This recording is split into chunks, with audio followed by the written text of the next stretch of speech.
The way that I like to think about resilience overall is almost to think about it as being like an umbrella. It's something that's there to shield you in a storm, if you like.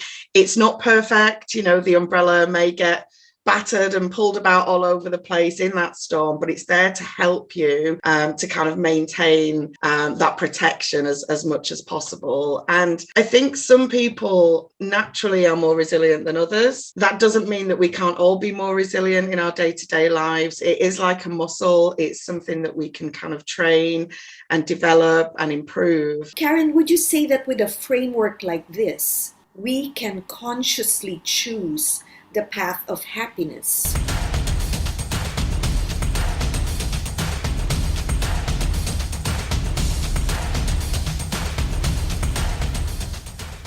Absolutely. I think a lot of this is about making conscious decisions in our lives to move us into a place that helps us to be happier. So, you know, we can't always choose the circumstances that we find ourselves in, but we always have a choice about how to respond to them. You know, mindfulness really is a practice. Call it a practice because it is something we have to keep working at.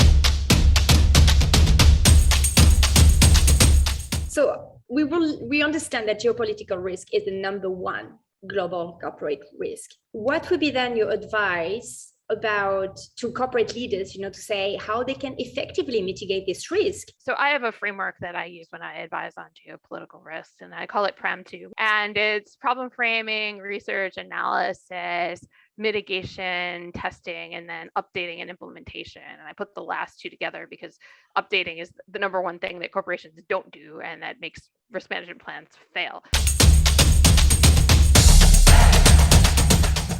Do you see that there is a difference between creativity and innovation, or does one feed into or enable the other?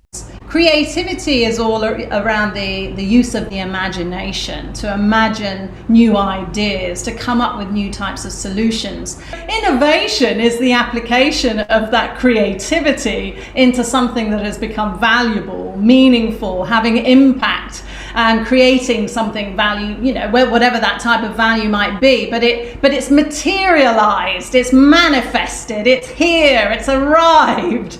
And so obviously the creativity feeds in. If we don't have creativity, then there isn't any innovation. There are so many problems in the world that need really innovative solutions, and we have to, as a species, we have to address these issues, otherwise we're not going to be around for very long. Be brave, be curious, be creative, innovate.